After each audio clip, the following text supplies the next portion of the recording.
السلام عليكم ورحمة الله تعالى وبركاته. بسم الله والحمد لله والصلاة والسلام على أشرف المرسلين وعلى آله وصحبه أجمعين أما بعد. ബഹുമാനാന്തരമുകൾ നിറഞ്ഞ ഉസ്താദുമാരെ, വിദ്യാർത്ഥികളെ, സ്നേഹസമ്പന്നരായ വിദ്യാർത്ഥി സുഹൃത്തുക്കളെ, സഹോദരരെ, ഞാനിന്ന് നിങ്ങൾക്ക് മുമ്പിൽ ഒരു കൊച്ചു കഥാപ്രസംഗം അവതരിപ്പിക്കാം. കൽപ്പുള്ളവരെ കരയിപ്പിക്കുന്ന, കണ്ണീരിൽ ചാലിച്ചെടുത്ത ഒരു കഥന കഥ. ഞാൻ അവതരിപ്പിക്കുന്ന കഥയുടെ പേര് അടുക്കളത്തിലെ പടക്കുതിര.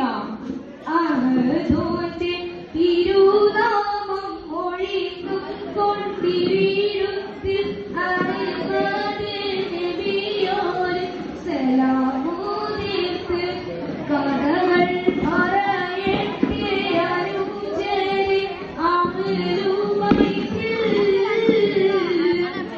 അനുജരെ എതിരായി ചിന്താമാനവുമായാണ് മദിയ അന്ന് ഉറക്കം വന്നത്.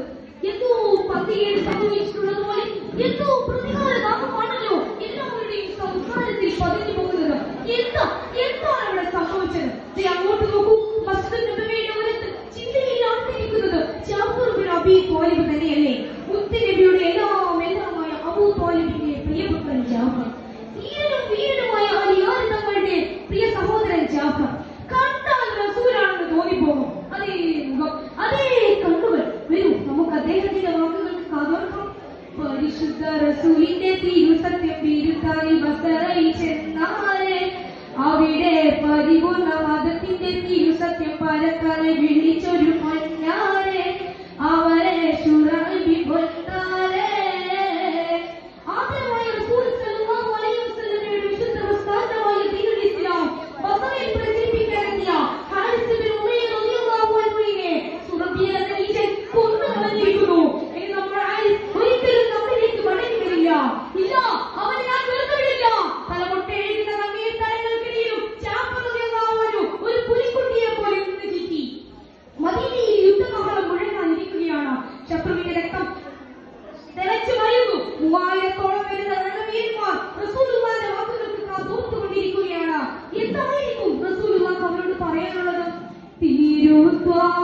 റസൂലുള്ളാഹിന്റെ അമറായി സ്വഹാബത്തോരെ ഇരുലോകം ജയിക്കുവാൻ അഖിലവും ത്വജിച്ചുള്ളോരെ സദ്മനാഴ്ച മുന്നിൽ നിന്ന് ജഫറുമൊത്തുന്ന പിന്നെ ചെന്നിടകരട മുന്നിട ചെന്നിടാൻ തിരുതഫി കനിയണം റഹീമായോരേ ചേലോടെ ദീനിനെ നിർത്തണം ഹബീബായോരേ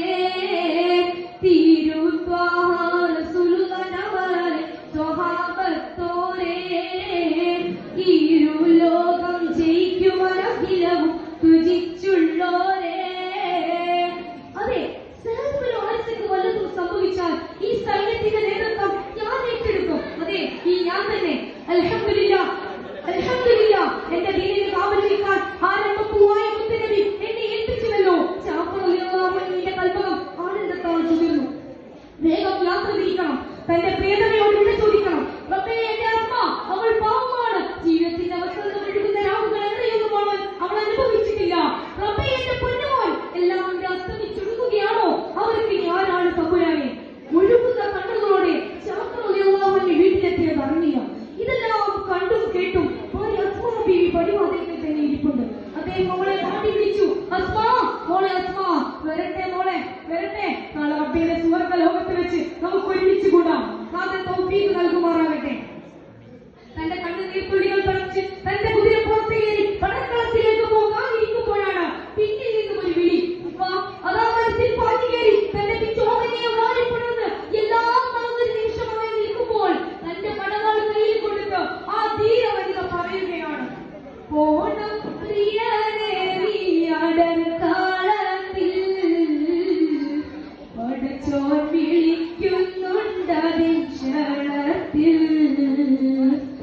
പോണം പ്രിയനേ നീ അടർക്കാളത്തിൽ പടച്ചോൻ വിളിക്കുന്നുണ്ടതിൻ ക്ഷണത്തിൽ. പടച്ചോൻ മറെല്ലാം സഹിച്ച്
അദ്ദേഹം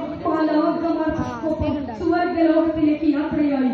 ഇന്നാ ലില്ലാഹി വ ഇന്നാ ഇലൈഹി റാജിഊൻ.